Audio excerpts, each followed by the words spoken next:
Good morning, everyone, and welcome to Masterclass SFF. I'm Jagdish Mahapatra, and I have my team here, and we're going to walk you through our views around on how rapid digitization and transformation in the last few months has obviously opened up challenges as well as opportunities for us to really look at how we could transform our security. So. For so many years, we've always had this cat and mouse game between the adversaries and the defenders, and we thought that we'll try and give our views around and share some tips from our experience of working with customers around the world, how we could flip this game and make this a game to advantage of the defender rather than of the adversary, right? So I'm going to take next 20 minutes to talk about security in the new world. And if you allow me to just open up my deck here.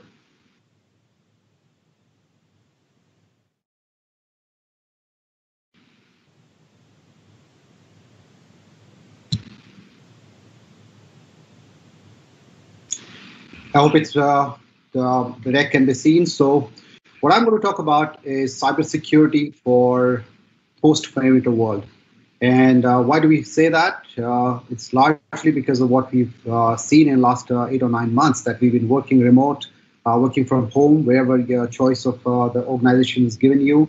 And that's obviously challenged some of our basic assumptions, or we call it as rule of thumb we've been using when you scale businesses and security. Before I kick it off, I thought I'll bring up this picture that many of you might be aware of. I don't know if you know that or not. This is Fort Knox. There is an old adage in our industry saying secure as Fort Knox. This probably houses almost half of the US government's gold depository, supposedly the most secure vault in the world. And while we can't take pictures closer than this, but it's considered to be the best in class when it comes to securing your assets. And in this case, it's obviously physical, tangible assets. The reason I'm bringing this image up is all the security professionals here or business professionals here in the call, we've spent years building our own Fort Knoxes, our own fortresses where we wanted to keep our business secure. It could be tangible assets, could be intangible assets.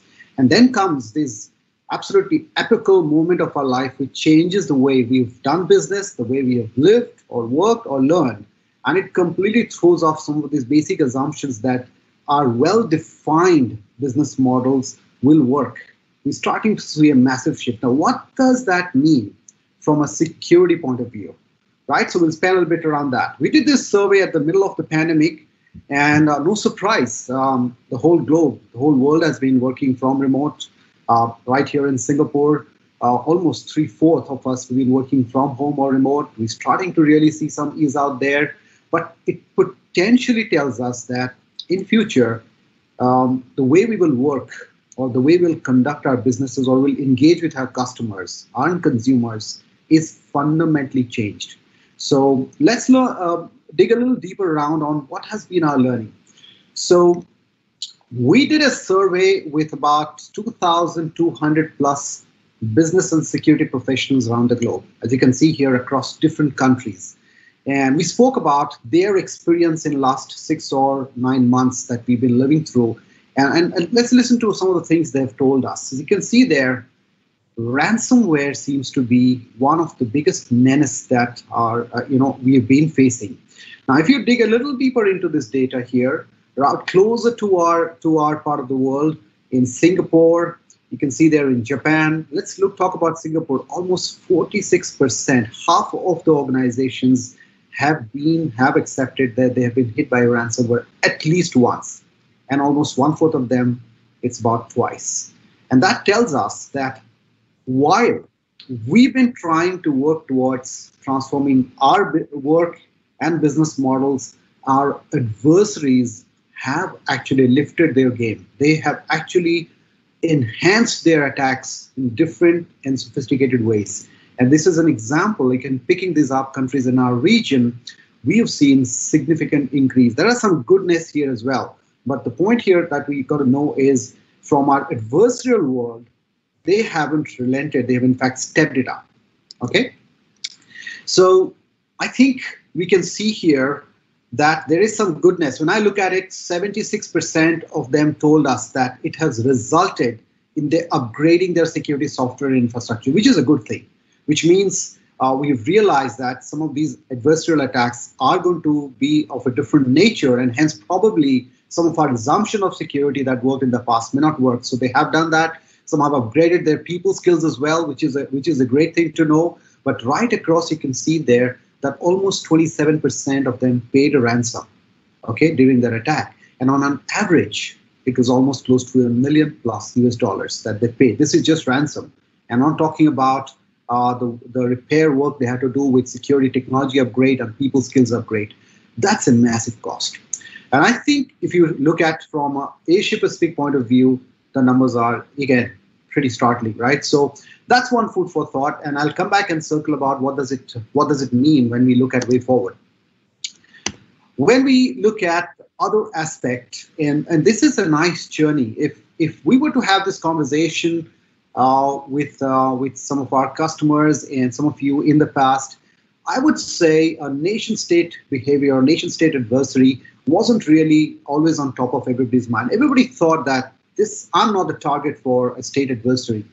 But what we are seeing here is now we're starting to see almost 89% of Asia Pacific respondents actually agreeing to the fact that nation-state sponsored cyber attacks are quite common, as you know, and so they do see that they could be targets of that. In fact, 90% from part of this region, as well as if you look at key verticals like biotechnology and pharmaceuticals, they believe that nation-state sponsored cyber attacks will pose the single most threat to organizations like theirs next year.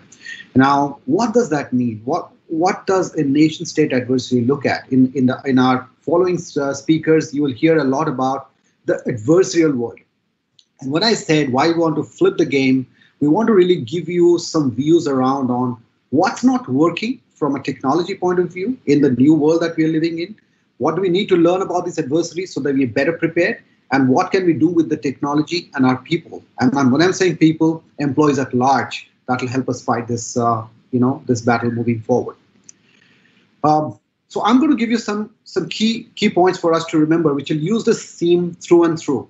First and foremost is the attack surface has moved into what we call as malware-free attacks, which means for years that we built our digital Fort Knoxes based on a set of technology that is supposed to sense a signature-based attack is going to give us almost 60%. You can see here almost 50% of blind spot. 51% of the attacks you can see are malware-free, which means the technology of the past are going to give you blind spots. So remember that. That's one big area that our adversaries are obviously exploiting. And this is a reflection of these adversaries that we are dealing with, and they could be cyber criminals, they could be nation-state adversaries, they could be people who are absolutely working with an agenda. And so different countries again involved here. We obviously track almost 144 of them, and you'll see a speaker and later talking a little bit more in detail about that.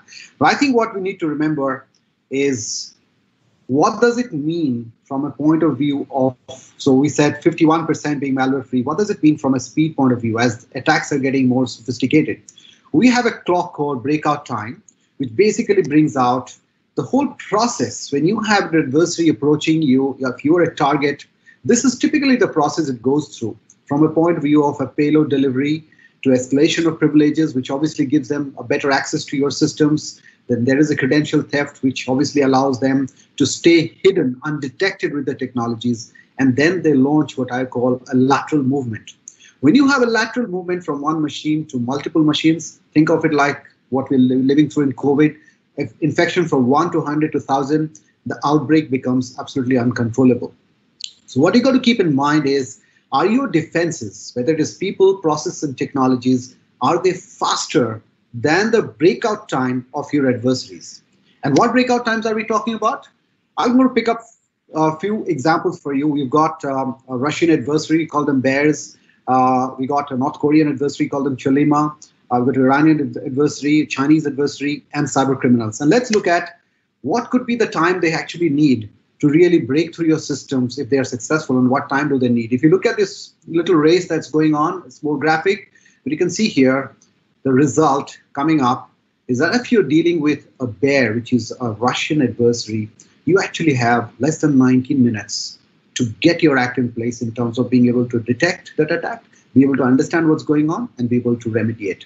And if your systems today, processes are not aligned to that, you're basically fighting what I call asymmetric warfare. And that's why I said you got to flip the game now, because at current levels of technologies and readiness, we are behind the adversaries, and we are the ones who are adjusting to them. So we'll talk about how do we break this pattern, right? So if this is the breakout time, and breakout time beyond lateral movement goes something that you can't control, we propose a solution to it, a framework, or I would call a dashboard for CIOs, for CISOs to keep in, and even the business professionals to keep in mind, 1-10-60. What we mean by 1-10-60? 1-10-60 at a broad level is a guidance that we provide to the security team and IT team, saying, can you detect an attack as it's happening in less than a minute? And obviously, it's a combination of having the right technology and the right model in which you put it, and I'll spend a little bit of time on that one. Can we investigate quickly using our skills, our tools and technologies and people to investigate? We call it triaging, figuring out what happened here, and be able to conclude that what's been compromised, and then be able to respond in less than an hour. And this probably is an average of 71 minutes. You could be dealing with adversaries who could be faster than that. But on an average, if you can get 1-10-60 working for your organization, you kind of really are ready to be able to handle the new set of attacks and adversaries for future. So keep that 1-10-60 in mind as I walk you through the rest part, right? So the other part I want to really talk about, and I'm trying to summarize here, I talked about 51% of the attacks being without any signature. So that's a blind spot number one. I talked about breakout time of from less than 19 minutes to a few hours. So obviously our ability to do 1-10-60, which helps us get ahead of the adversary. So speed is the second part. Then let's look at what is the legacy that we've built ourselves on. And let me just get one thing clear here. I'm not coming down and saying that legacy was bad. A legacy it gets built for a reason, and it serves its purpose. What we have to really be a little open here, and that's my urge to all the listeners here, is keep an open mind and remember, if your business model today is fundamentally different from what it was a year back because of rapid digitization, do not assume that the security is going to remain the same. Your security transformation has to go step in step. What's not working in the past? We've had mostly, rather I would say most of them have been on-prem based security, which relied on a signature file to be updated, extremely expensive and slow. The second part was we've relied on securing our assets using heavy agent, which was more complex to manage, and it starts to bloat up. And the moment you have a bloated agent, it is absolutely sluggish and lethargic to responding to the attacks. Then, of course, as I said, signature-less attacks are completely missed. And that's the legacy we're living in. It served its purpose in the past. It's definitely not effective as we move forward. So the way forward that we propose, which is the right way forward, and starting to see this trend in the last few years, we've been saying that for the last 8 years, is you've got to look at protecting all your workloads. Doesn't matter where you are. Now think of it this way, and I'm speaking to you from my home here. I'm using my laptop to connect. My device is the first line of attack or first line of defense. I could be doing that from my office. We could do that from, we could have workloads coming from cloud. It could have to be a container. It could be a mobile phone I could use to really connect. Doesn't matter. Any kind of workload is the first line of attack or defense. So we need to look at how we protect our workloads as the starting point. And doesn't matter what it is, servers, workstations. So that's the first part. And if you got to do that, it's got to be a unified agent, right? The moment you have multiple agents, as some of you might see in your workstations, it starts to become Achilles heel of security. The other part is, and I'm trying to give you a view of how our adversaries think, because they know where our vulnerabilities are. Many of us have built, again, organizations with IT stack and security stack and investments going in parallel. I still see that with large enterprises. And that, by the way, is an opportunity because there are investments happening in security stack, investments happening on the IT stack front, and most of the time, they do not merge. They almost run in parallel, and they create vulnerabilities for each other. Sometimes the security stack is not in sync with where the IT inventories are being added on, and sometimes the IT stack is being adding on, not keeping security in mind. What we need, of course, is to merge this together, as I said, with a single lightweight agent, which can manage all the IT and security functions. So what I'm trying to say here is IT and security needs to converge even more now than in the past. And I know that many of you are already in that journey. I know that many of you have already started to think about it a few years back, but this today is no longer an option. It has to be a unified approach, right? And then there are other ways to really get more and more efficient. If I were to put down the winning formula, I'm going to boil it down to 2 points here. First and foremost, we're going to embrace cloud. When I say cloud, we're talking of cloud native as an approach than a cloud retrofit. I'm not talking of taking an on-prem based solution that you've been using and putting it on cloud and deliver it locally from your local data center. That's not what I'm talking about. I'm talking of, from a security parlance, your ability to correlate all the threats globally that's going on and be able to update all your assets in the real-time basis. Why do I say that? Because you saw the breakout times. The breakout times are less than 19 minutes if you're dealing with a sophisticated adversary. If your systems are not alerted and updated faster than that, you basically lose the war. And that's, again, is you can't flip the game if you still stick around on-prem base. So cloud native architecture is a must. The second part is, despite the plethora of technologies we'll build on and machine learning algorithms you can build on, we still need what I would call a human detection engine. You need a team which is constantly watching out, looking for that undetectable part, to look at those behavioral, because at the end of the day, behind an attack, there is a human, and you need that human-to-human combat to make sure that we are not missing out on that percentage of sophisticated that might slip through. So you need to have a culture of threat hunting. Now, there are partners, there are vendors who can provide that for you, who can partner with your SOC team, but these are two key parts as you want to look at adjusting to the new attack surface. So I thought I'll simplify that. What does it mean? If it's a commodity malware and attacks, well, you're all used to it. You can use AV, next generation AV, that works.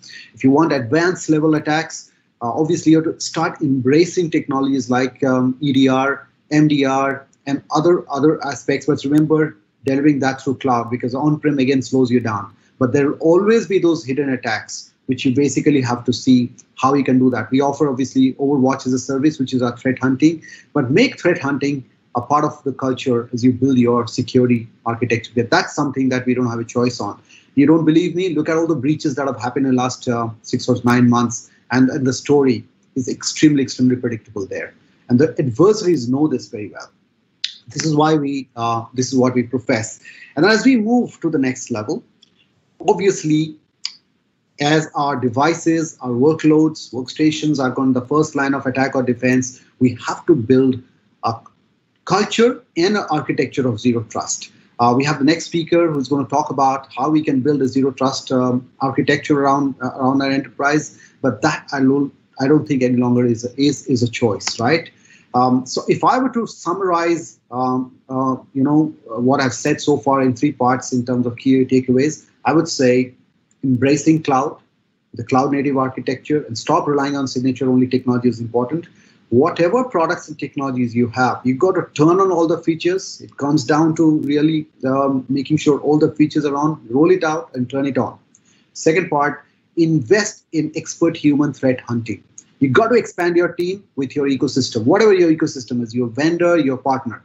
Third piece is you've got to protect your identity. We'll talk about that. But good hygiene couldn't be even more important now. You have to enlist all your employees in the fight. This is a security-first culture must now. You got to have all your employees being part of it. Every employee can be a door, can be a foot in the door for attackers. The adversaries know that. So practicing good hygiene with getting all the employees into the fight is very important. So basic awareness, with a security first culture is a must. I don't think we can get away from that. These are three things I thought I'll summarize that for you, right? And of course, my last slide would be just remember that just because you've achieved your dashboards of 110, 60, and you're happy what you've done, that's not a goal. We got to constantly look at that as a journey. And there are different ways you can explore yourself, your maturity, your readiness. And if by any chance there is a breaching, you got to look at how you have the right skill sets or partners available.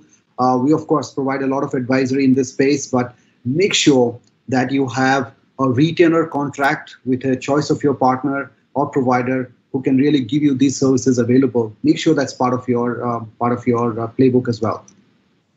Right, so well, this is what we do in CrowdStrike. We stop breaches, and you could pretty much get a sense of what we actually believe in. If you do all these things, I believe that we can flip the game against our adversaries. And on that note, I'm going to really open up for a few questions and then invite our next speaker. Is there any questions for me?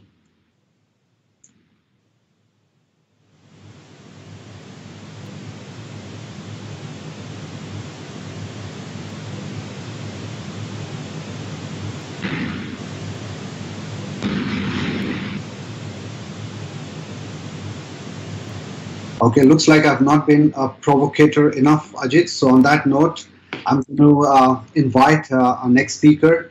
Please welcome Ajit. He leads our Zero Trust business, part of one of the acquisitions we did in CrowdStrike.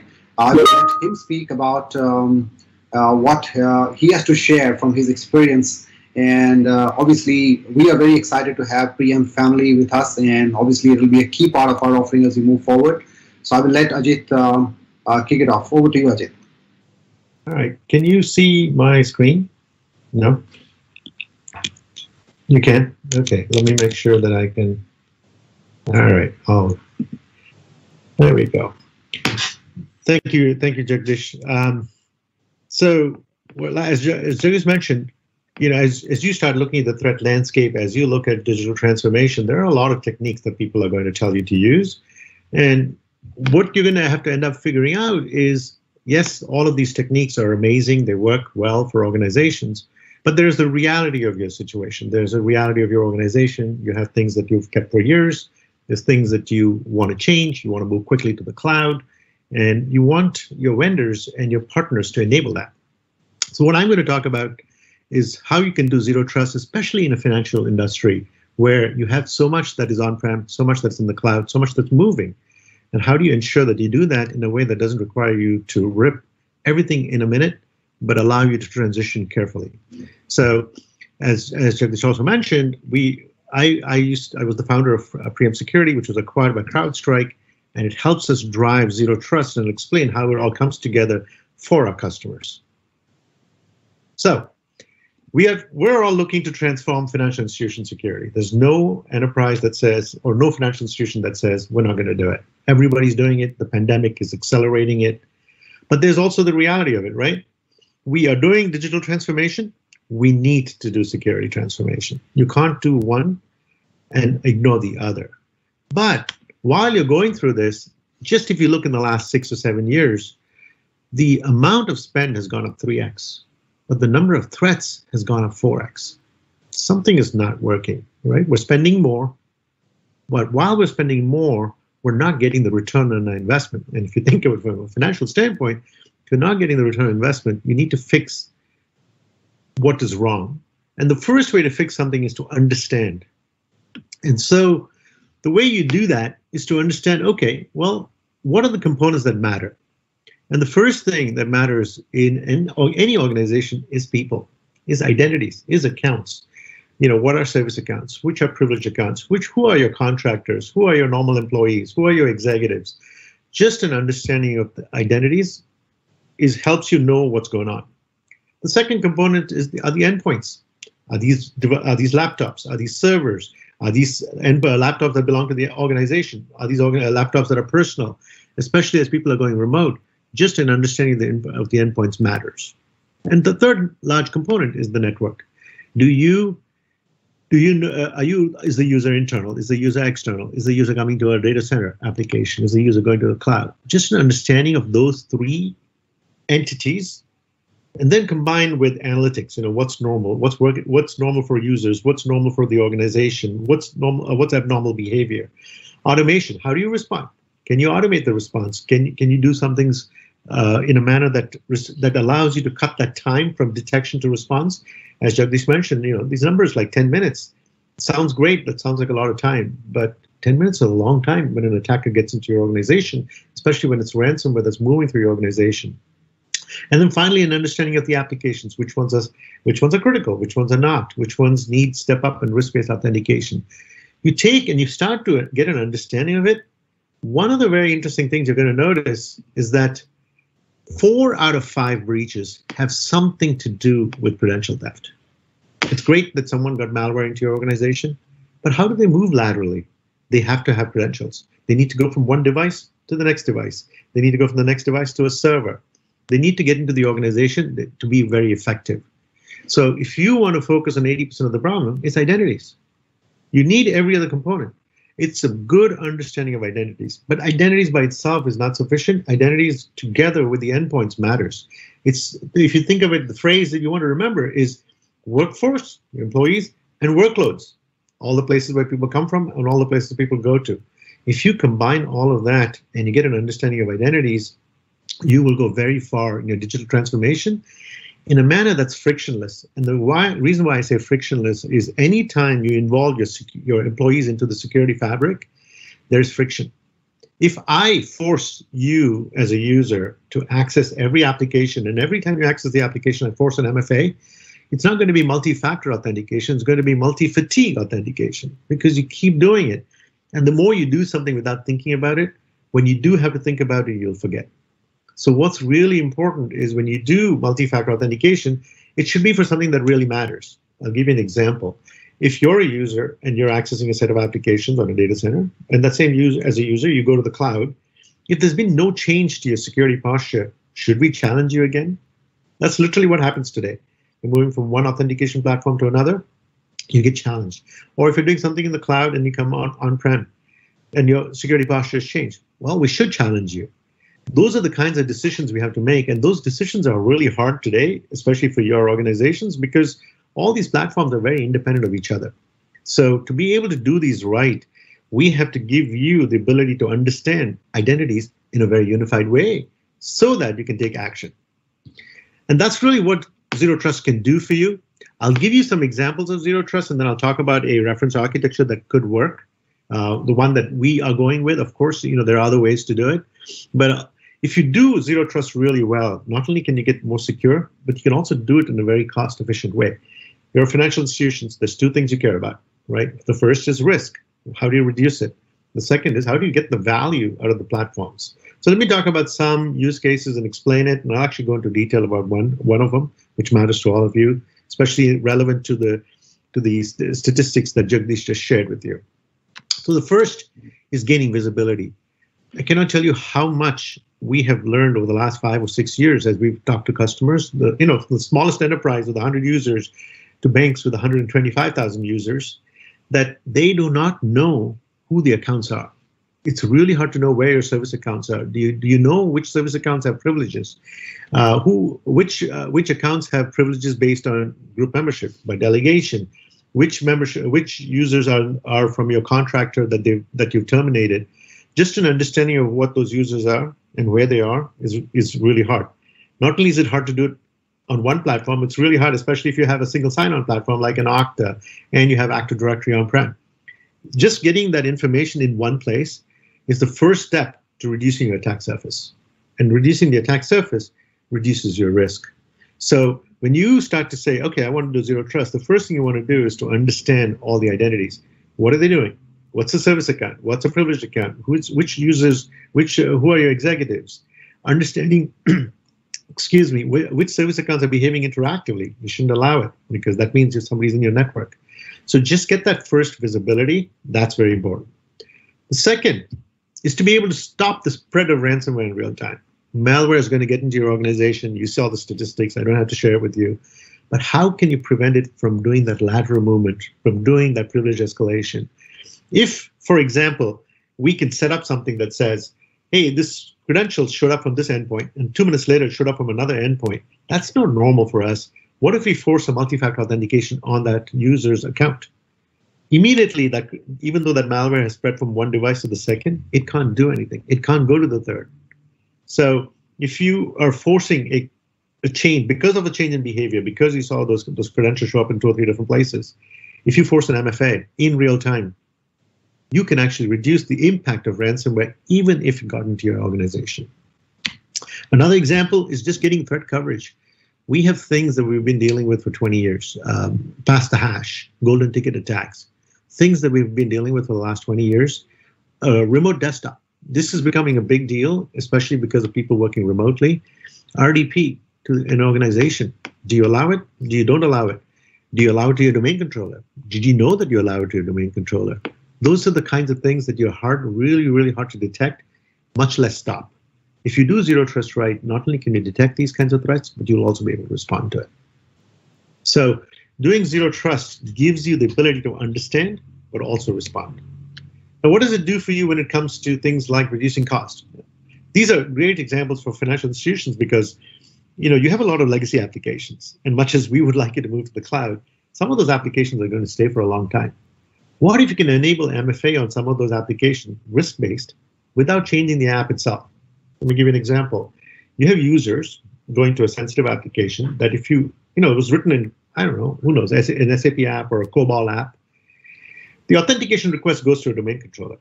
Now, if you had to change that to do risk-based authentication or step-up authentication, you have to rewrite the app. It's going to be so difficult and so expensive.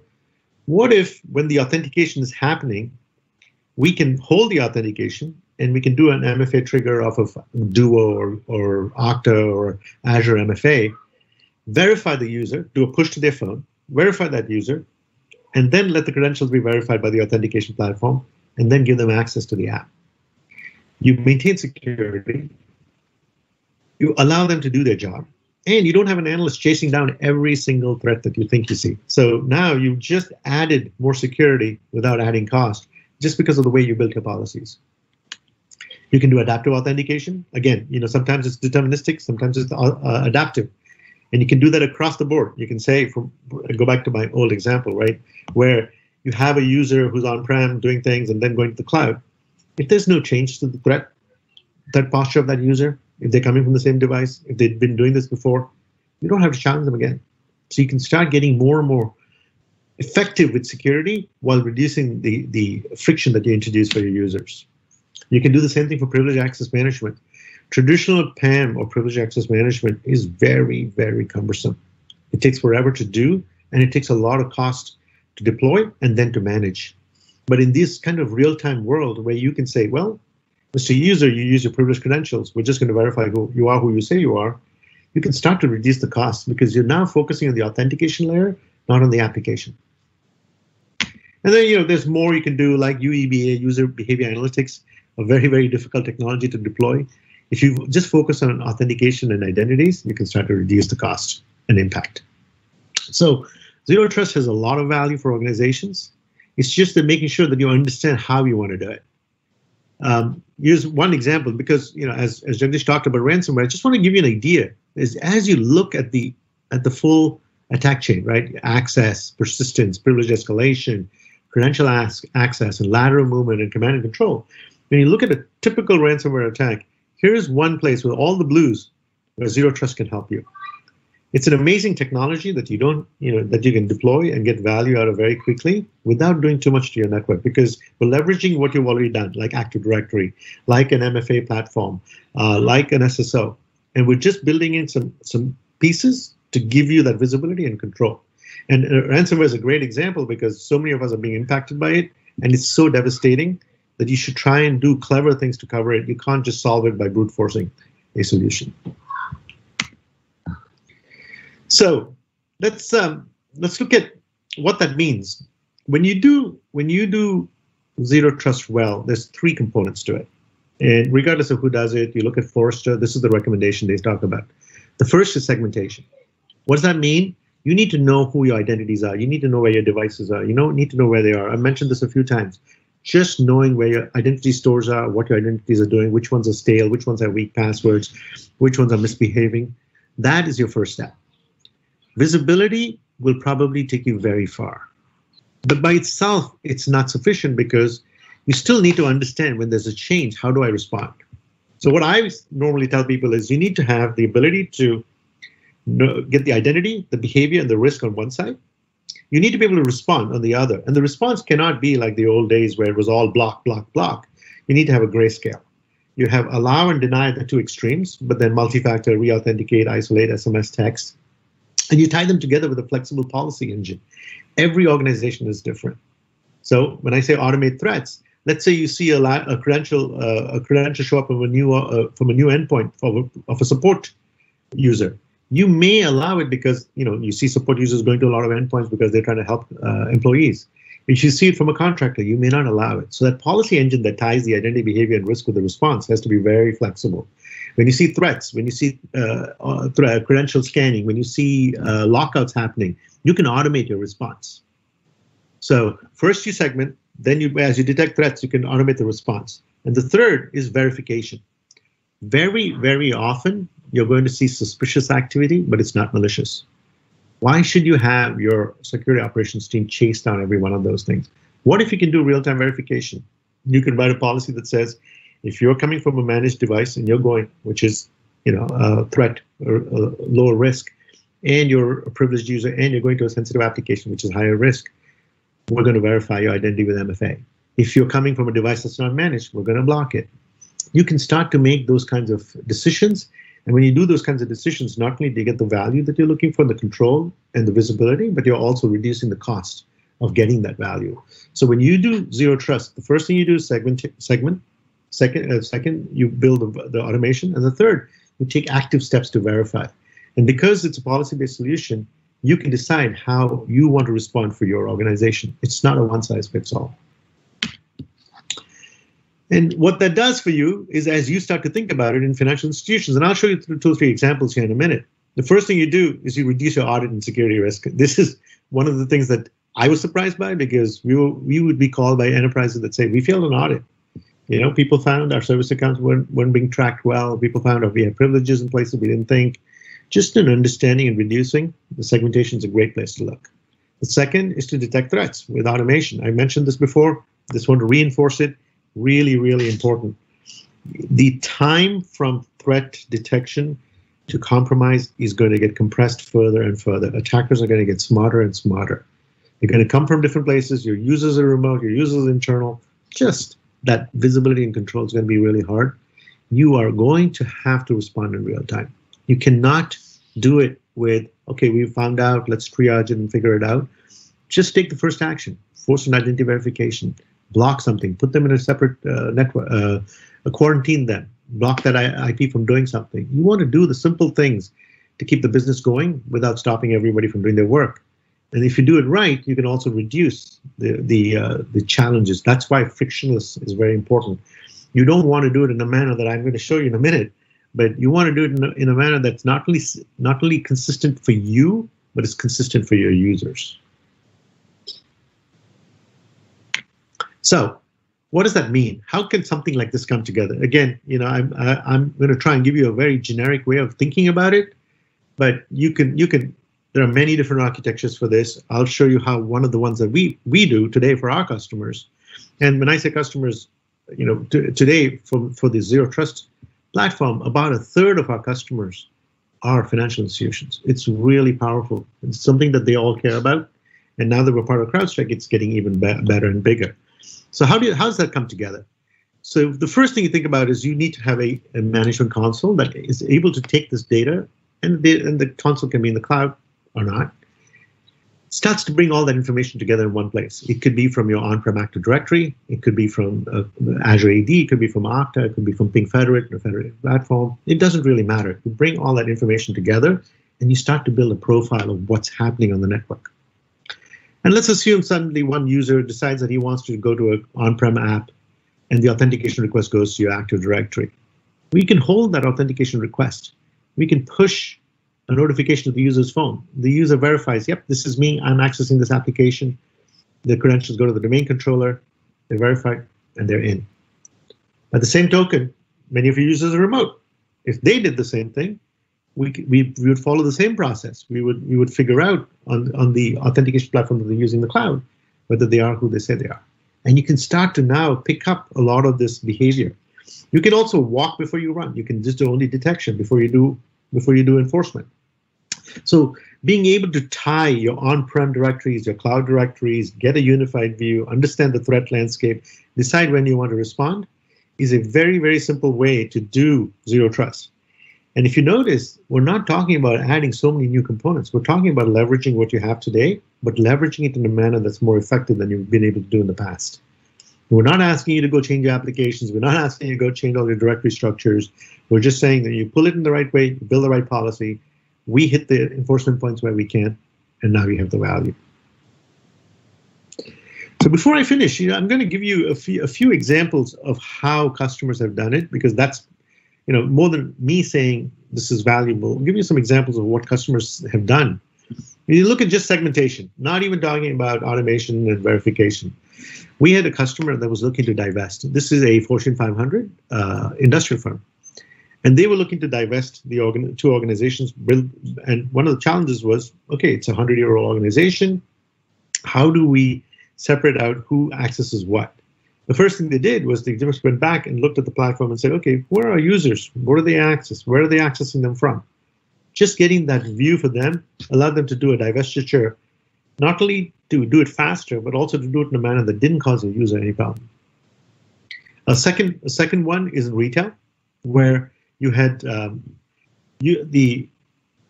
this is also actually this is a financial institution that does with the retail locations. Actually, it is in about 150 different countries. I'll be careful about what that is.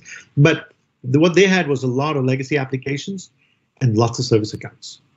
So for them was just an understanding of what the service accounts are doing, which vendors brought them in, which internal users created them, just an understanding of all those legacy applications and service accounts. That pairing of the two was extremely difficult. And what they were able to do was to tie those two together because of the visibility they got from just an understanding of which service account was accessing which application, gave them the kind of visibility they needed so they could go and control and reduce the number of service accounts. One of the best things you can do as an organization is to reduce the number of service accounts. There's so many that you don't really need. They're all, very often you'll find that those are the ones that have the default passwords, and those default passwords have been compromised for 20 years.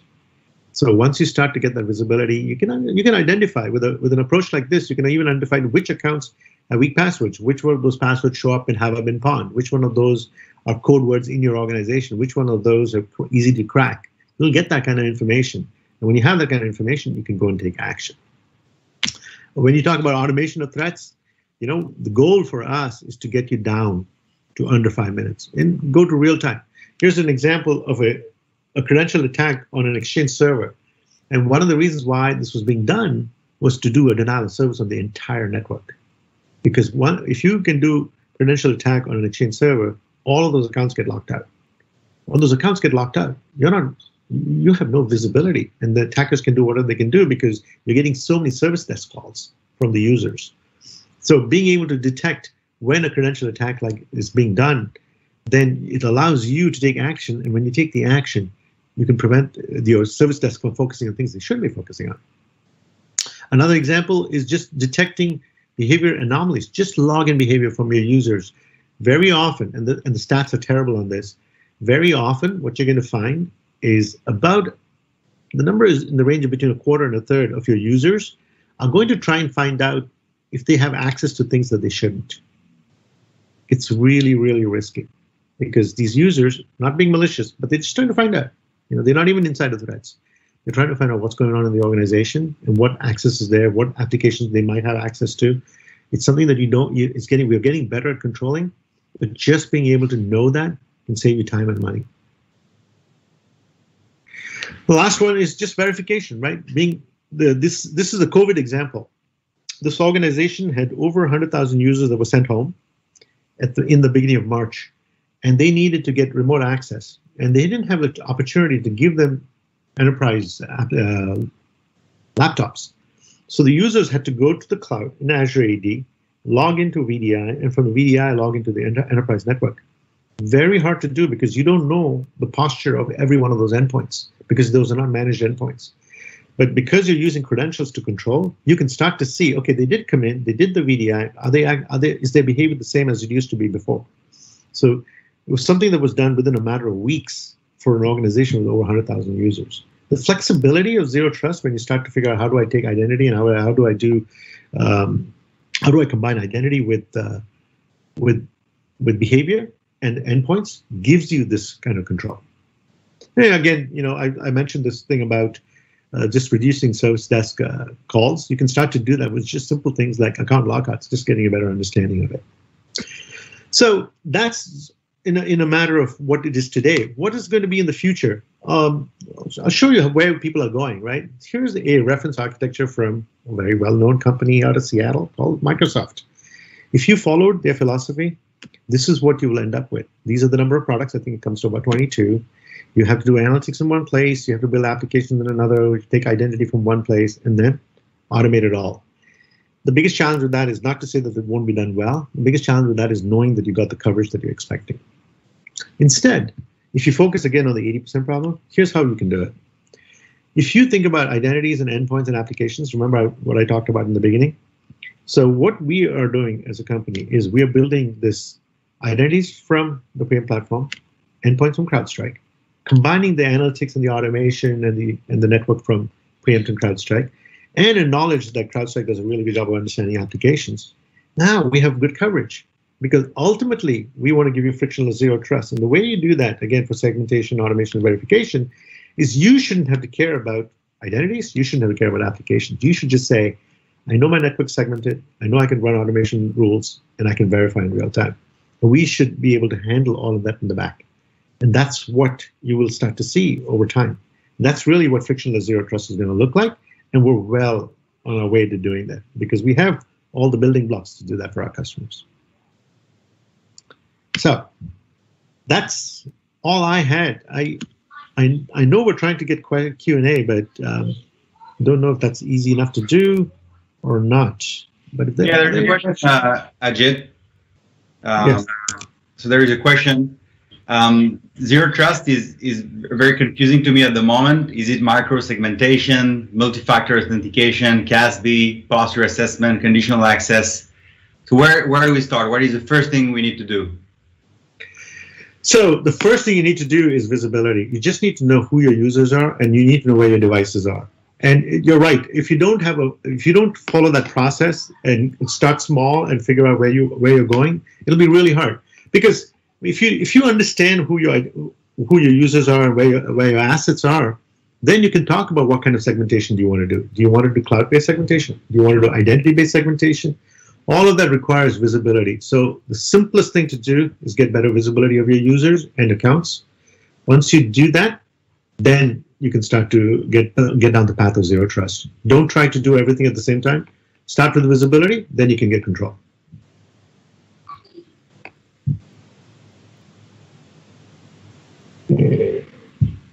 Any questions?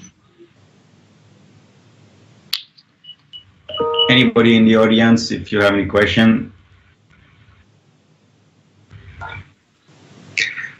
All right. Thank you very much. I am going to hand it over. Val, are you next, or is it Scott? It's Scott. Scott, you get to go next. Great. Thank you so much, Ajit. Thanks, Jag, also for your presentation. Let me go ahead and do a little screen sharing to make sure that we are okay. Hopefully everyone sees slides. And if so, we'll just jump right in. So you heard, from Jag and from Ajit about the solutions that are available to address all the attacks that are taking place today. Right now, what I want to do over the next few minutes is to speak to you about those threats. Some of those threats are very specifically e-crime focused threats. Some of these are also very hyper-focused on targeting the financial services industry. So we'll talk a little conceptual on the higher level piece, and then we'll dig down into what is actually taking place in FSI. So with that, just quick, this is the agenda. Like I said, we'll start high. We'll kind of drop down from strategic to operational to tactical, and then we'll end it with a highlight of a particular adversary that I think everyone really is aware of and needs to know a little bit more about. You know, present day, you heard some of the conversations already over the course of the previous two presentations about nation state, about ransomware, and you know, there's always hacktivism. Today, we are seeing a huge amount of e-crime. I'll talk about that in a moment. A nation state hasn't really gone anywhere, and hacktivism continues to be the problem or the nuisance that it always is. It will never go away. But these are the primary motivations that we see from the attackers. When we talk about the actual activity that is taking place here in late 2020, we're starting to see some blurring of the lines from a number of threat actors across the globe, meaning these are nation state threat actors who are exhibiting behaviors that we would normally associate with the e-crime threat actors. Also, we're seeing some e-crime threat actors that are acting as proxies on behalf of nation states. You heard, I think Jag talked about the use of malware-free and or fileless attacks, but also in conjunction with that, the idea of using living off the land techniques has led to a proliferation of interactive intrusions. So we're seeing quite a bit of that. We're also starting to see the threat actors, you know, becoming increasingly bold with their ransom demands. Some of these are extraordinarily high, and I'll talk about one in particular. And although not FSI specific, we are starting to see where ransomware in particular is actually harming critically ill patients in the healthcare sector. So that's not financially, obviously, specific, but nevertheless, these are some of the trends that we're seeing in late 2020. So let's start out with just an introduction into threat intelligence. So CrowdStrike's goal with threat intelligence is helping you to know your adversary. This notion that you have a malware problem or that you have a ransomware problem, that's a thing of the past. You can't be so hyper-focused on specific tools. You need to know your adversary. You have an adversary problem. And recognizing that you have an adversary problem will help you recognize that you really need to learn every aspect of how adversaries conduct their attacks, how they're working in conjunction with other adversaries in the pursuit of these attacks, and that will help you focus on the solutions that you need in order to minimize risk to your mission-critical assets. So CrowdStrike today, December 10th, 2020, we are tracking 149 threat actors across nation-state e-crime and hacktivism. This list here is a top 10 of the sectors with the most number or the highest concentration of threat actors that target those industries. And you can see on the blue piece of this donut chart on the right-hand side, FSI has 67 threat actors with a pattern of behavior of attacking the industry. So a lot of threat actors that target FSI, and even there's actually even more, because there's a number of e-crime threat actors that are very opportunistic who don't necessarily fall under a pattern of behavior. They're just out there looking to see how they can make a buck, and if they feel like a particular financial institution is vulnerable enough for them to extract a ransom demand from, then they are going to go after that. From a motivation perspective, this is how it kind of breaks out across those three motivations, 83, 53, and 15. And, you know, if you do the numbers there, it doesn't add up to 149, and that's because it goes back to that blurring of the lines that I talked about earlier. And this year, e-crime has just exploded. So this chart, as you can see, goes all the way back to the beginning of 2019. And if we compare all of the e-crime activity from 2019 to the e-crime activity that we've seen in 2020, 330% increase. So a huge amount of e-crime. But at the same time, you can see nation state activity has basically stayed steady state. So there hasn't been any drop in nation state activity. It continues to operate, or the nation state threat actors continue to operate at the same capacity that they have. It's just that e-crime has exploded. And we can talk about why a little bit later, but, you know, just preview wise, I would say two key components to why e-crime has exploded. Number one, COVID. It has given the e-crime threat actors a great new theme to use in their lures, and this thirst for information around coronavirus is leading to people opening emails and opening attachments and opening links that they shouldn't have, and that's proliferating the e-crime activity, number one. And then number two, I would say just ransomware begets more ransomware. As ransomware attacks are successful and the victims are paying for those demands, it's just emboldening other actors to engage in the same type of activity. So speaking of the ransomware and the e-crime side of the house, let's talk about how the criminal operations life cycle functions. And it really can be broken down into essentially these three phases. You have the pre-exploitation phase, where the threat actors are doing reconnaissance. They're looking for that little crack or that little crevice that they can get into in order to exploit a vulnerability in that victim's network, whether that's something on the outside, whether that's stealing credentials, as you heard Jit talking about, or whether we're talking about spear phishing or phishing attacks that allow threat actors into networks through email attacks. Then there's the exploitation phase, which is actually the deployment of the ransomware, the potential destruction of data, and in more recent times, this idea of data exfiltration and extortion that takes place. And then we have the post-exploitation phase, which is the actual ransom payment itself, potentially the selling of the stolen goods on the dark markets, for example, and even that extortion scheme that I'll talk about here in a moment. From our 2020 Q3 report, these are just some of the trends, in particular focused on the e-crime side of the house. And so you can see on the left-hand side, the threats. On the right-hand side are the adversaries. On the left-hand side, you see ransomware, data leaks, and malware downloaders, kind of fill out the top three and make up about 50% of the activity, followed by spam and banking Trojans, et cetera, et cetera. This is a little misleading, and I'll talk about why here in just a moment.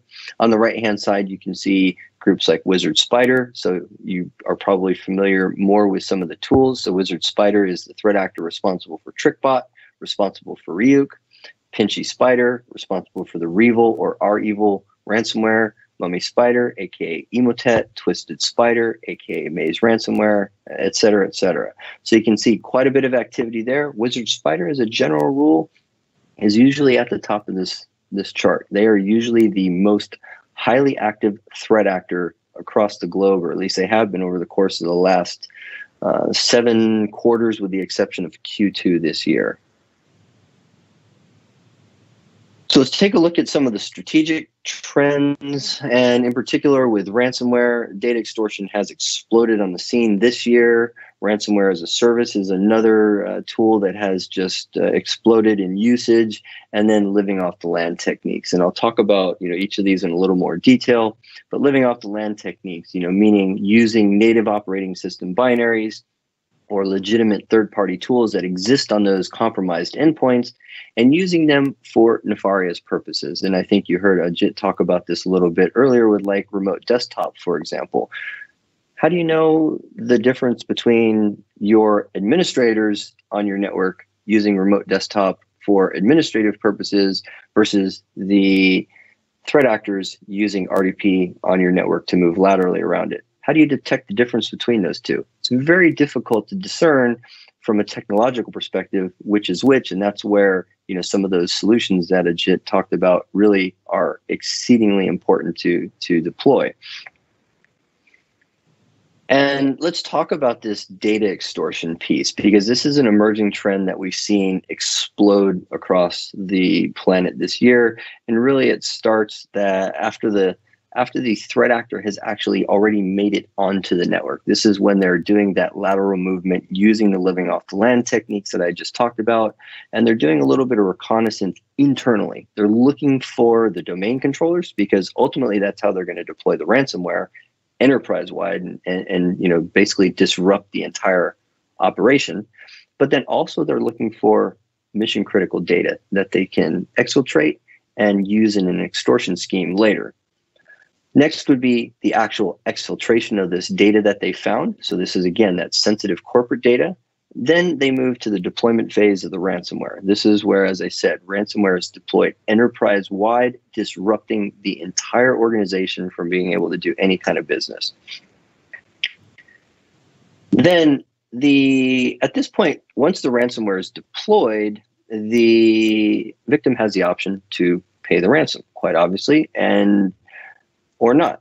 And when the victims opt not to pay the ransom, this is where that data exfiltration and extortion piece comes into play. The e-crime actors will now use the threat of leaking that data online to try and extort some kind of payment out of the victim. So because the victim hasn't paid the ransom, they still don't feel like they have gone through this entire process for nothing. They want to extract some value. So they're going to extort the victim under that threat to release data. And if the victim opts not to pay this extortion, then they will face what we would call the consequences, which means, generally speaking, the threat actors will now post that data to their dedicated leak site. And, that could potentially have brand reputation damage, could put the victim in legal liability, depending on the type of data that was published, et cetera, et cetera. There's a number of threat actors that are leveraging this idea of extortion. It really started with Twisted Spider and the Maze ransomware last year in November. And earlier this year, in probably January, February, it grew to about 3 different threat actors, Twisted Spider being one of those. And then here we are today in December 2020, and it's the 10 threat actors you see on the screen, and probably a couple others that have also begun to engage in this activity as well. And you probably have seen the names of a lot of that ransomware that's listed on the screen. These are not outliers. These ransomware tools are being used each and every day across the Asia Pacific region. So like NetWalker ransomware, DarkSide, Ryuk, and Conti, Maze, Revil, Avedon. These are being used each and every day across Asia Pacific. Let's talk about a particular threat actor that I think is really important in understanding how e-crime threat actors conduct their attacks. And Mummy Spider is the threat actor that's responsible for Emotet. They've been around since 2014 and took some existing code and basically took that code and modified it into what is now today known as Emotet. Emotet has a very modular architecture, and it uses all kinds of techniques. In particular, it uses macros for downloading its content. But Mummy Spider is a very interesting group because they don't really follow typical criminal behavioral patterns. They'll show up on the scene, they'll conduct a huge number of attacks, and then they'll just disappear for months. And then when they show back up, and they, generally speaking, show up with a new variant or even a much newer version of Emotet that starts to add additional capabilities to it. The primary module of Emotet is for reconnaissance and credential collection, as well as email harvesting. Originally, Emotet or the use of Emotet was published and advertised on forums where the e-crime threat actors hang out. But now that is no longer the case. Mummy Spider is only partnering with people that they consider trusted partners. So it's currently a private-only model. And a little bit more about Emotet. It is the most prolific malware distribution platform in use today. We see it used more than probably any other tool of its time, of its type, a first stage tool. Like I said, it's highly modular, has a number of bundled capabilities, and because of this modularity, it makes it very easy to add additional capabilities to it. It is a first stage tool, but its primary purpose is for deploying second stage malware, such as banking Trojans like TrickBot, as part of like a pay per install affiliate program. That's how Mummy Spider makes money, is by selling access to installing these second stage tools. And so let's talk about the basic ransomware attack sequence, because this is important in understanding where you need visibility when trying to stop a ransomware attack. That's why I said at the beginning that you have a threat actor problem or a threat adversary problem, not so much a ransomware problem.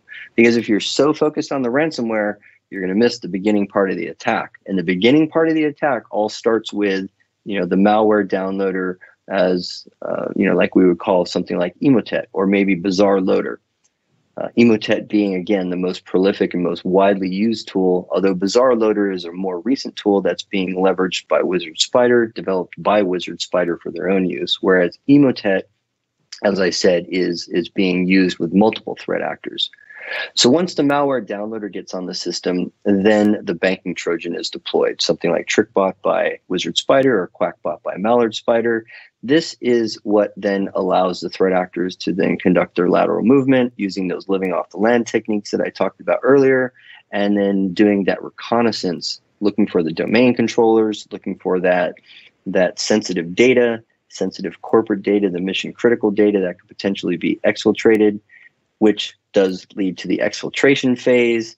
And then after that exfiltration phase is the actual ransomware deployment itself, something like a Ryuk ransomware by Wizard Spider, or it could be any number of ransomware variants. But the key here is the malware downloader deploys the banking Trojan, which deploys the ransomware.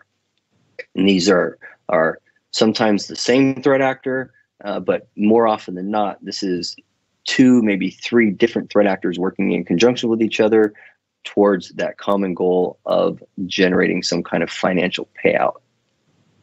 And let's talk about email thread hijacking, because this is a technique that is basically unique to Emotet. And it's essentially how Emotet continues to spread across the planet into this, huge botnet of Emotet, what's the right word here? Zombies, I guess, if you will. So generally speaking, you'd have a spam campaign that ultimately deploys Emotet, and now a machine's part of this Emotet botnet. On this machine, email is harvested from, say, Outlook. Once the email is harvested, it is sent to the threat actors. Well, they will look through those emails and look for a thread that has a conversation taking place. So think about conversations that you have with your colleagues, or conversations that you have via email with people outside of your organization.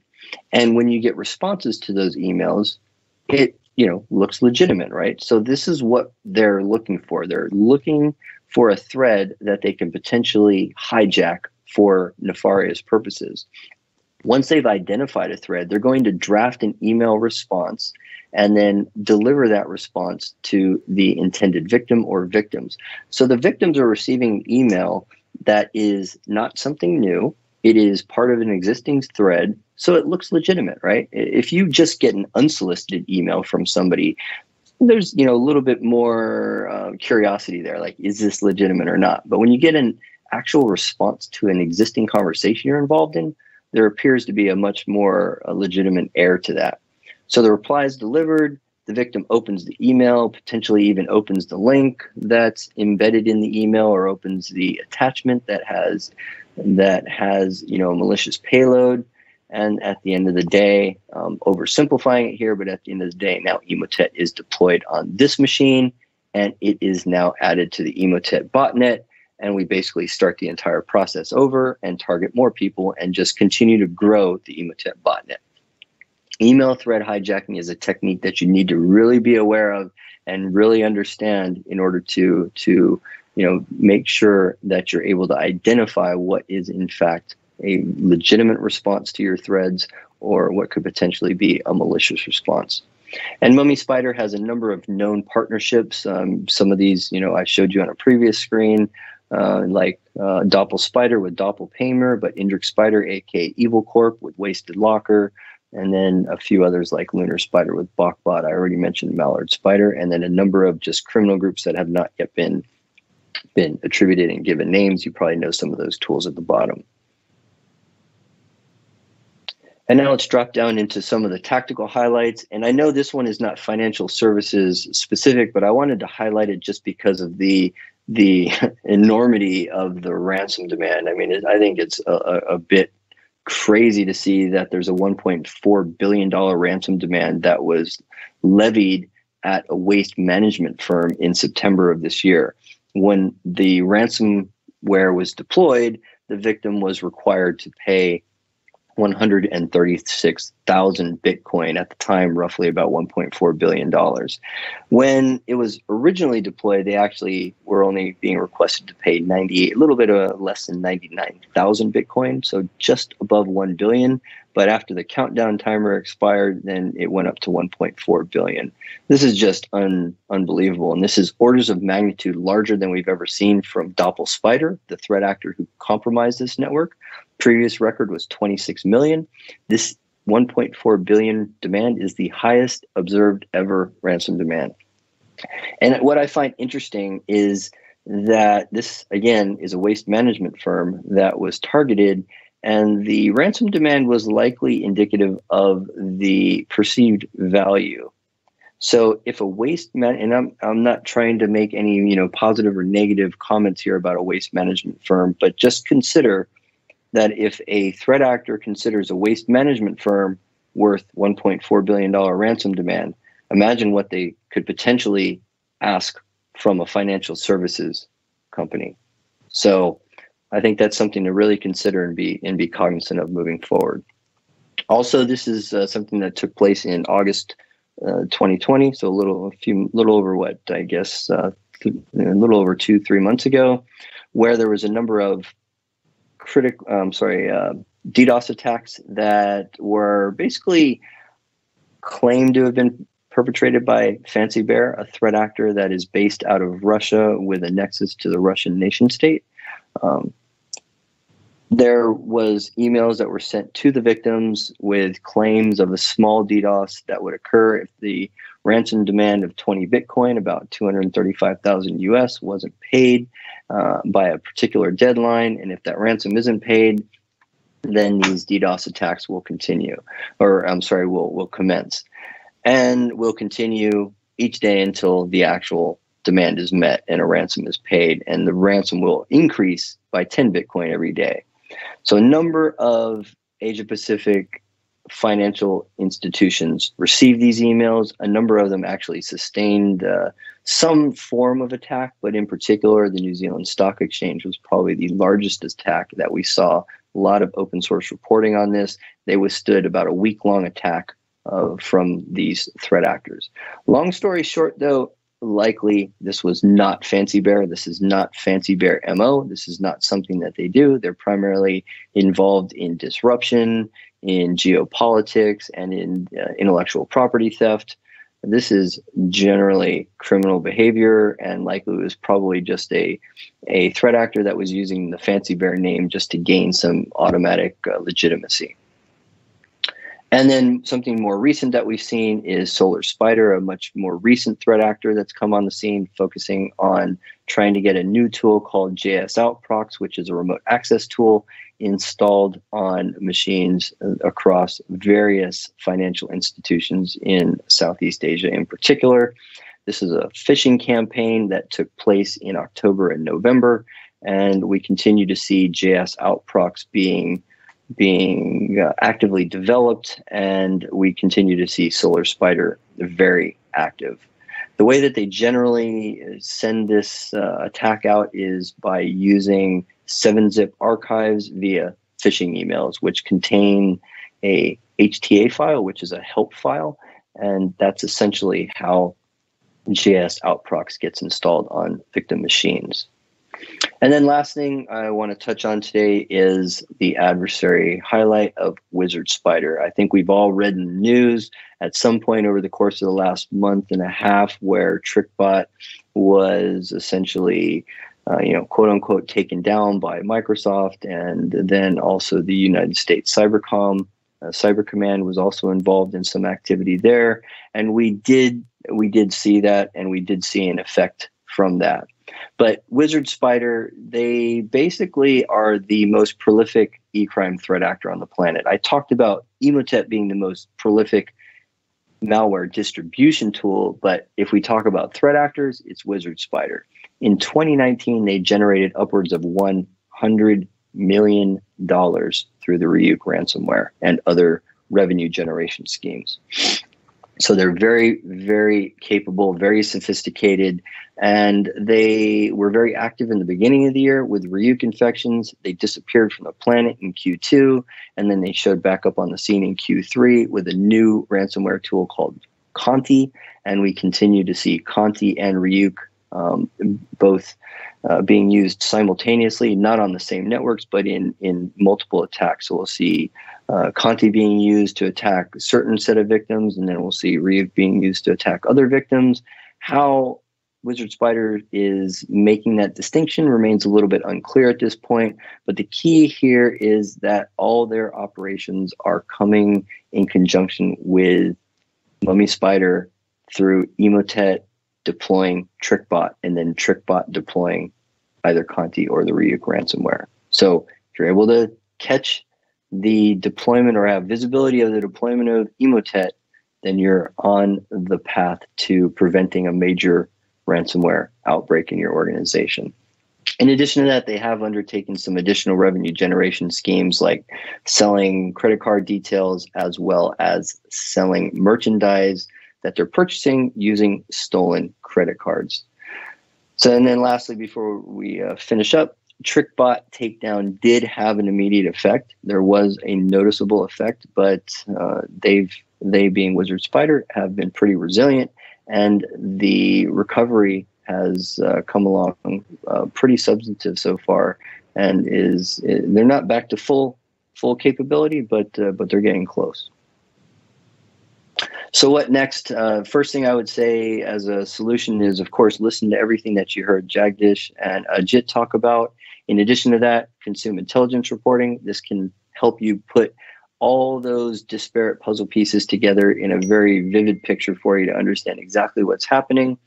Also use technical intelligence like indicators of compromise to help you have visibility on your networks, and recognize that threat hunting is a key component of this. Technology is not 100%. You need 24/7 managed human-based threat hunting sitting atop the technology to catch some of those very sophisticated living off the land techniques. And then lastly, partnering with a best-of-breed service provider will help you respond should the unthinkable happen. And so with that, I think that's the last slide. So thank you so much for your time. I hope you found this valuable. And let's see about questions. What do we have for questions? Let's see. There's one question, Scott. So of all the threats that we have discussed, where should we focus the majority of our attention right now? Yeah, good question. I mean, I think, at least from what I focused on a lot of e-crime because, from that graph I showed earlier on in the presentation, e-crime has exploded by 330% this year. So I would say e-crime is your biggest overall threat and where you need to focus the most, effort in, and in particular, consider the e-crime attack sequence that I talked about, the idea of the malware downloader deploying the banking Trojan, which ultimately ends up deploying the ransomware.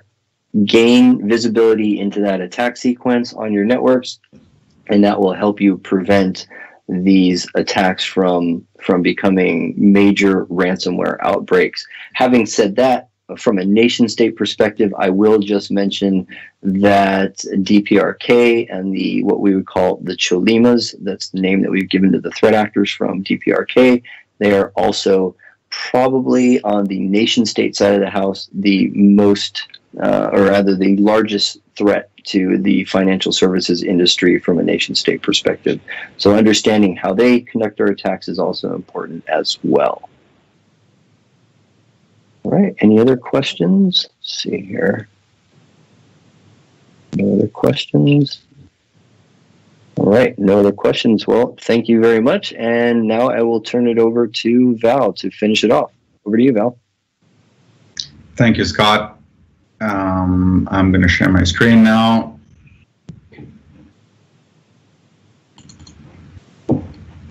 Can you see the screen? Yes, we can. Yep, you are good. Great. So, yeah, good morning, everybody, and thanks a lot for joining. I hope you're enjoying that journey into cyber threats. So I'm going to wrap it up, and I will try to summarize a little bit on the 3 sessions, and kind of come up with some takeaways for you in the call, and how you can take it forward. My name is Valerian. I'm working at CrowdStrike, but I had a chance, or maybe it's a curse, to witness attacks. In the past 13 years, I worked in a security operations center. I worked as an incident response specialist. So I kind of learned, how the bad guys are operating and how they are bypassing, controls and processes. And I hope I can give you some hints of, the offense. So the fundamental issue that we are facing collectively is there are breaches still happening, right? And if you look at the studies, 1 out of 3 organizations has been breached in the last 12 months. So it means that 1 out of 3 people in the audience today might have been breached, right? So it's a very high number, and it's not decreasing. It's the opposite that is happening. With COVID-19 and the pandemics, we are seeing a surge of attacks. So make sure you remain vigilant. So attackers are going through, right? Attackers can get in and out of any organizations, and we have to solve that. We have to find a way to tackle that problem. But why is that happening? So the number 1 reason is the attacker, the offense, as we call them, has dramatically changed in the past, 10 years. And Scott has given you a little bit of a sneak peek on that on some of the groups, but they have changed. They can attack from anywhere. They can attack any organization. So the geographic boundaries that we are seeing in the past are non-existent. So that's something that it's unprecedented. In the past, we would know, the usual suspects, but nowadays you can be attacked by virtually anybody. So any organization can be attacked by any threat actor. They are becoming global and sophisticated, and you've seen some of the evidences that Scott presented. But the point I want to make here is they are collaborating. They are teaming up. So we are seeing a lot of hackers teaming up, using the same R&D to build malware. They are trying to build a community of attack. So we have to do the same. We have to form alliances. We have to stay strong and to share intelligence, to share knowledge, so that we can be better equipped against these bad guys. What we used to have in the past is the weapons that were used for the public sector were actually very different from the private sector. But what we're seeing right now is everything is blending into one arsenal of tools. We have, state-sponsored actors using cybercrime weapons, and the other way around, e-crime using state-sponsored weapons. So it makes the attribution, it makes the defense harder, because the tool set is kind of the same for all the threat actors, even hacktivism. So these are some of the main things that we are seeing as a shift. And let's look a little bit at Singapore particularly. So we publish a threat intelligence portal where you can access, our threat intelligence, what we know about threat actors. And if I were to filter down, on Singapore particularly, who is attacking Singapore, and you can see the nations here, Eastern Europe, Russia, China, there's 11 threat actors that are targeting Singapore. And you can see that they have different motivations, but espionage and criminal are 2 of their motivations. So either they are after some secrets to get competitive advantage, or maybe they are after, money. They want to do a financial gain. And you can see here the targeted industries of these groups for Singapore. There is a fair number of groups that are targeting financial services. Fintech industry is definitely a target for these groups. So again, I would say remain vigilant. If we were to drill down, right, there are 2 main type of groups that is targeting you. You have e-crime and state-sponsored. They act in a very different way. So e-crime is extremely opportunistic, right? They will try to do ransomware, cryptocurrency mining. They are motivated by financial gain, right? They want to make money out of whatever they are doing, and they want to make that money as quick as possible. On the other end of the spectrum, you have state-sponsored. These are under the radar, right? They want to stay as long as possible in your organization. They want to steal your secret. They are methodical. They have a purpose. They will use social engineering, spear phishing. They will call you. They will impersonate some people that you know. They will use, exploit trusted relationship, but they will try to remain very low, very stealthy for as much time as they can in any organization that have breached. For each of these groups, right, the idea is to know as much as possible in them, and we provide a kind of intelligence, but you can also look at all the reports on the internet. But what is important to know is, is that group still active? So I have an example here, Graceful Spider, e-crime actor. So they are, they were very recently active. What are the nations that are targeting? Southeast Asia is a target of that group. But more importantly, what is important to know is how they behave. What is their modus operandi? And here you can learn that this group is actually testing their tools on AV scanning services, because they don't want to be detected when they actually send you a spear phishing email or an attachment. They want to evade your traditional signature antivirus. So they test it before they launch their attack, so that the success rate is high, is better. You can see here they are using cryptocurrency, for the ransom. So you heard Scott, we are seeing unprecedented ransom. The amount of bitcoins that these groups are actually asking is increasing sharply. In the past, they were asking, very small ransom, but on many targets. Now they are really looking at a specific victim and asking for very big ransom.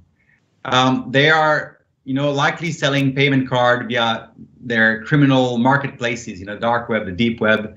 So if they steal credit card numbers or things like that, they will definitely actually, resell it on their marketplaces.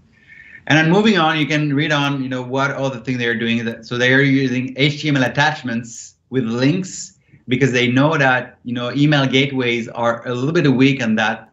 So again, if you receive email with HTML attachment, be extremely vigilant. This is a very common technique used by attackers. They are using encrypted traffic to make sure that we don't detect them. So network perimeter solutions are struggling with these attackers, while on the endpoint, it's a great place to do detection and prevention, because you don't really care about the media. You don't really care about the vector. You see everything that is happening on the endpoint. So that's number one. The offense has changed. The number two is the offense has changed even more than you think. And, I want to ask you a little trivia here. In which year was the first virus discovered? So if you have any guess on that, the answer is in the 70s. Actually, it was in 1971. And it was for academic purpose. And it's been a long way right now, right? We had NotPetya, WannaCry, Maze. I mean, we have very sophisticated weapons today. So it took around like 50 years to reach to that stage. The second question I have to you is, how many malware are there in the world today? So what do you think? Is it thousands, hundreds of thousands, millions, hundreds of millions? Well, the answer is hundreds of millions malware today in the world. And if you have one number to remember today, it's 1 million. Every day, there is around 1 million new malware. So imagine a number and imagine how we can actually block these, how we can detect and prevent that. It's extremely hard, right? The volume, the sheer volume of malware is incredible. So the industry has come up with something that we call signatures engines. And we have been using that for the past 30, 40 years. And it has come to a point where it's not effective. But how do signature work? So I have a very simple example here. You can see my business card, right? So this is my business card. It has my name, my number, and so on and so forth. So if I try to compute a signature of that card, this is what I will get. So now I can put that signature in my antivirus or my signature engine here. And if the same card is popping, then I can detect it very efficiently. I calculate the signature and I just prevent it. The problem is, you see that second card down there. you can see that it's literally the same, right? The meaning is the same. It's still me, it's still my number, still my address. Yet, if you compute the hash, it's different. And the reason here is because there is one character that has changed. For malware, it's extremely similar. It's very trivial for attackers to change parts or pieces of the malware to evade signature. They will pack their malware. They will modify, the header. They will append some data. They will, we are talking about polymorphic malware. They will find a way to evade signatures. So imagine 1 million different malware a day. You need 1 million different signatures. So that's extremely hard to write. So the industry has come up with something new, right? Machine learning, behavioral analysis, and this is what you need to embrace. You need to think of retiring signatures for new technologies, because these technologies can, fight machines at machine speed. So 1 million malware a day is not a problem for machine learning and behavioral analysis. It's a different way of looking at data. Taking back my example here, machine learning will be trained to recognize things. So trained to recognize malware, and in that case, trained to recognize business card. So we train machine learning to dissect the card. So if we will bombard, the machine learning engine with business card, with credit cards, with, I don't know, membership cards or whatever cards. And we will train it to extract what are the characteristics of these cards. And it will come to a point where it will understand that a card has a logo, a company name, a position, an email, and a phone. So it can recognize that it's a business card.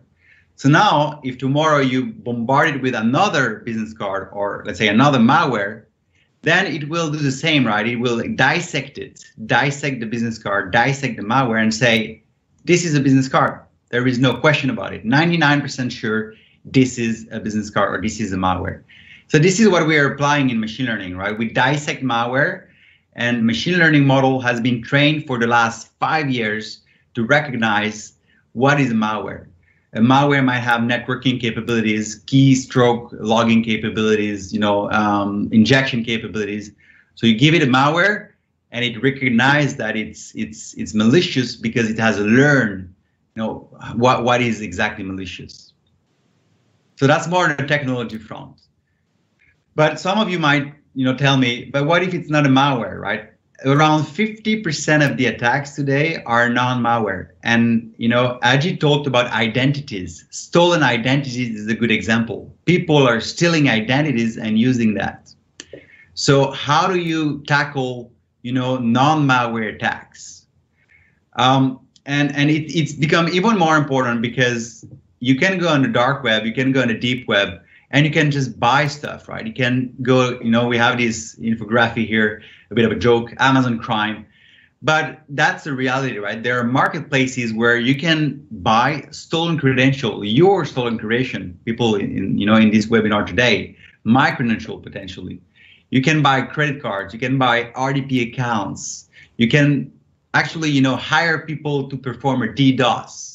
You can buy exploit kits, 0 days, spam engines. And this can happen at any time of the day or the night. So that's why it's important to be always on, right? To be always vigilant, 24/7, whether it's a public holiday or not, you got to be vigilant and have visibility on endpoints and your identities. If there is a deviation in, a user, why this user would suddenly connect to the RDP, machine, or why, would they use that web service? They never did it before. You have to know that. You have to have full visibility on your identities. And the final point I want to make here is most of the adversaries that we're fighting today are humans, right? They are launching their attacks. There are some attacks that are automated, but nation state and e-crime, usually they have operators. They have humans behind it. So to tackle that, we need humans as well. We need what we call threat hunters. And these people have been trained to actually recognize what are the threats and how hackers are behaving. And you can think of it as finding a needle in a haystack, right? And for that to happen, you need a strategy. And this is not a strategy. On the picture, you will never be able to find a needle like this. And the funny thing here, and you can look on internet, is some people, on internet, there are some websites where people can post, their strategy to find a real needle in a haystack, and it's mind-boggling. I mean, I find it very funny, but you gotta think, differently. So some people say you just burn the haystack and use a magnet. Some say we can use a metal detector. There was one answer: use buoyancy. You can float the hay, and the needle will just fall.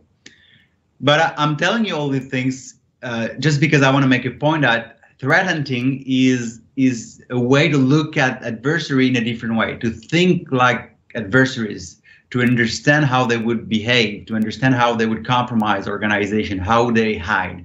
So if you have that mindset, and if you have the experience, if you have seen that 1,000 times doing their attack, it's going to be easier. And to illustrate that, I'm going to give you another example here. So in that screen here, how many red falcons do you see? So it will take you probably, half a second to say 5, because your eye is kind of trained to differentiate colors and in that screen. The problem is the attacker are not, that stupid, right? They are not going to use a very trivial way of hiding in data. So now if I ask you how many chicken in that screen, then you might have a strategy. I'm going to scan it from left to right, top to bottom, and then you will find one somewhere like here, and then you'll say, they're tricking me. There might be 2 or 3, but you can see it takes you longer. But if you give that to a threat hunter, like someone that has expertise, that has seen, so many variants of attacks, immediately they recognize attacks in the noise. They can immediately say that what they're seeing right now is an adversary or is an administrator. It's legit. So that's the power of the experience that have been accumulated by these threat hunters, and we believe that it makes a difference in that battle. So, and to finalize, on the third reason why breaches are happening and we need to change our way to respond to them is the perimeter is disintegrating, and you have heard Jagdish talking about that. And the reality is it has already disintegrated. It's gone. And today you work from home, you work for Starbucks, from Jumbo, from Changi Airport, from Hawker, from anywhere. So we have to adapt our security to your lifestyle, to our lifestyle. The world is moving into a hybrid fashion, right? Cloud, on-prem, the frontier between these two is getting more and more blurry. And finally, the digital transformation is, we have crossed the chasm, right? This is becoming the norm. We are transforming digitally, and we have to adapt. So the model we had in the past, which was layering, right? We were layering perimeter defense, network defense, web email defense. We were adding, HIPS, traditional AV, DLP. I mean, you name it, like 100,000 different layers. It's not working. The attacker are cutting through these things like a hot knife in butter. So we have to rethink the model. And the model that we believe is the future model is endpoint. We have to be extremely strong on an endpoint, because regardless of where the user is, the employee is, where you are, you still use your computer. So that's where we're going to put a lot of effort. And the second one is identity. We want to know who is using that computer, what they are doing, what services they are using, what kind of authentication. We want to prompt you two-factor authentication if we have a doubt. So we want to have that ability to control this new perimeter. So the new perimeter is the endpoint and is your identity.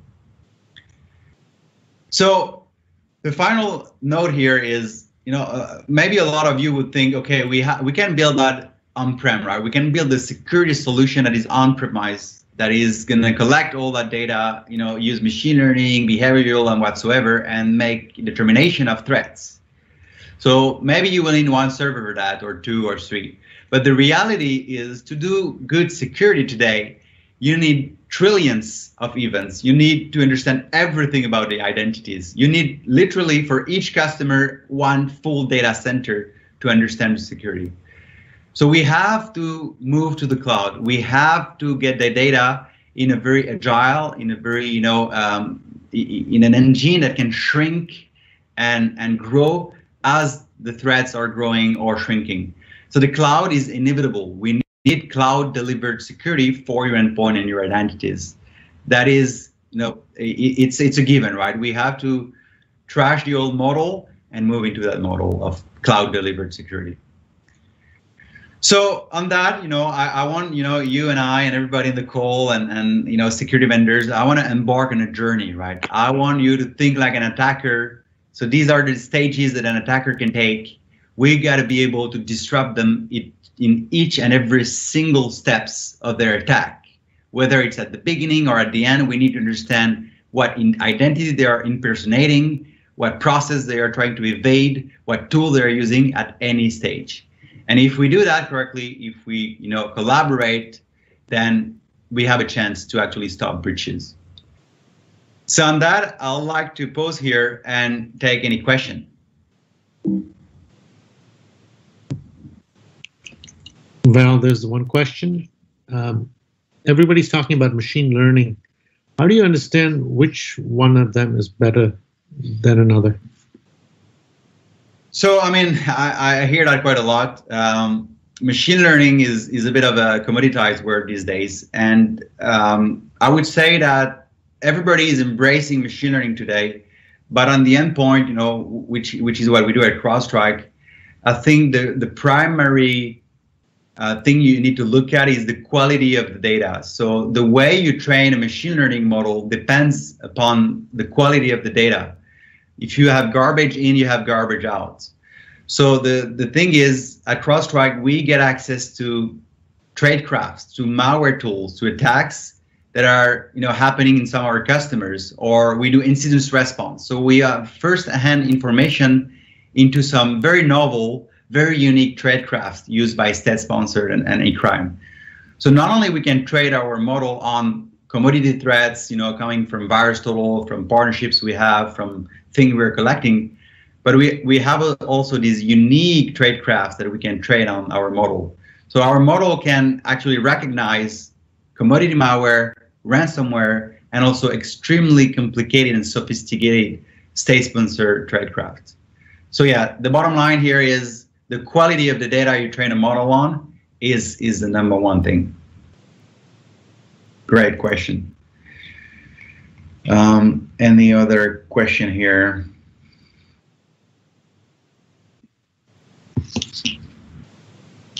I'm looking at the chat, so I don't see any other questions. So I would like to thank again, everybody in the call. I hope you enjoyed the session. We would love to continue that conversation. We can have definitely a meeting or anything that you would like to see us in. And on that, I think we can close the call today. Thanks everyone. Thank you for joining. Thanks a lot. Have a great day. Bye-bye.